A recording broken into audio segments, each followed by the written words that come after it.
Welcome to something rather different. In celebration of Pokemon's 20th anniversary, I have decided to start the Pokemon Timeline tag. The tagging process is similar to the Wrap and Wants to Battle tag before. But before we begin, here is a brief summary of the rules, which are in the description in a copy and paste format. With the tag, your main focus is your Pokemon games. To the best of your ability, list off your first Pokemon game to your last in order. To add a little more detail into how special these games were to you, try to include something ranging from a nostalgic moment or even drawings you created from these games. So without further ado, let's begin. My Pokemon journey begins around 10 years ago with Pokemon Crystal. Sometime during kindergarten, my best friend at the time invited me for a sleepover at his place. After playing some random games, he went into his dresser and pulled out a stickerless pale blue cartridge for the Game Boy Color. I would later find out that this was Pokemon Crystal version, my first Pokemon game. When I was given Crystal, I didn't really know how to read, so this led to many restarts and a lot of blissful ignorance to the story and objectives. But I can recall one night finally figuring out what to do after nicknaming your starter Pokemon. I was so excited to find other trainers that I counted them shortly, with number 1 being Joey and his top percentage Rattata. After Crystal, nothing much happened in terms of Pokemon games till Christmas of 2008. This was when I got my first DS after wanting one for a good while. I had seen other Pokemon games like Fire Red and Sapphire, however I knew very little about them since I didn't get on the internet much, with TV as my only source of Pokemon information. I had seen a number of Pokemon Ranger Shadows of Alma commercials, which would become my second proper game,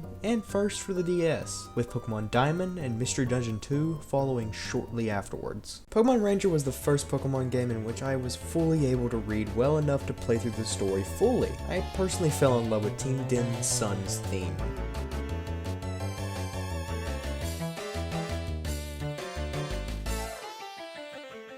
The trend of falling in love with Pokemon music continues in a multitude of other games, with it especially potent in Generation 4. I have a multitude of favorite tracks from Sinnoh, with Rowing's Lab standing out a lot.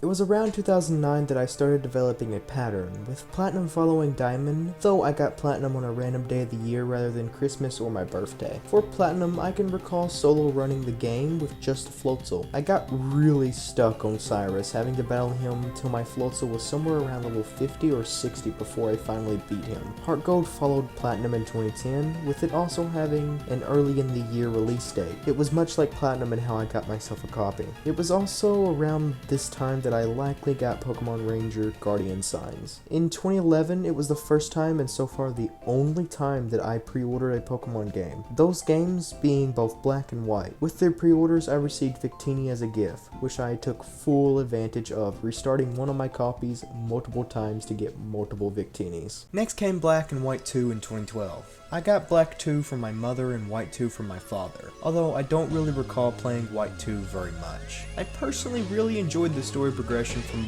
Black and White to the sequels, as well as enjoying Colress's theme song a lot.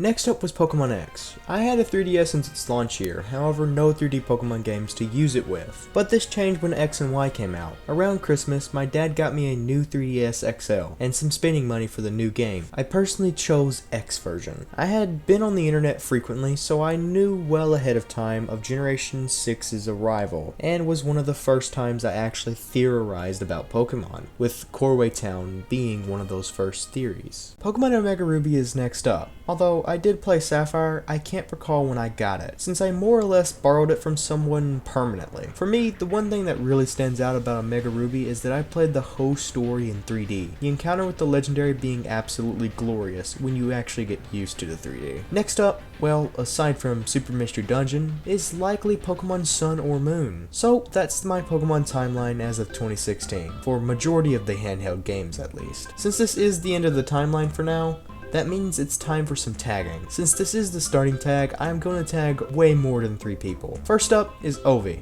Next, Birdkeeper Toby. Then Mystic Umbreon, the Alchemist, Hoops and Hip Hop, Lumious Trainer Zach, Exalian, Pokemon Insider, and finally a Cloud called Klaus along with you. I'm curious to see everyone's timeline, so I want everyone who can to link me their video via my Twitter, @DerekTriForces, so I can make a playlist of them all. If you don't understand the rules fully or want something explained, feel free to message me on Twitter. I will be happy to help. Make sure to check the description for the rules and logo, along with links to the tag channels above and of course credits. I also threw in a straightforward timeline along with a little something extra for those curious, but this is optional and I am personally doing it. You can use this video as a base or adjust to fit your timeline accordingly. Anyway, I'll catch you in the next one and happy video making.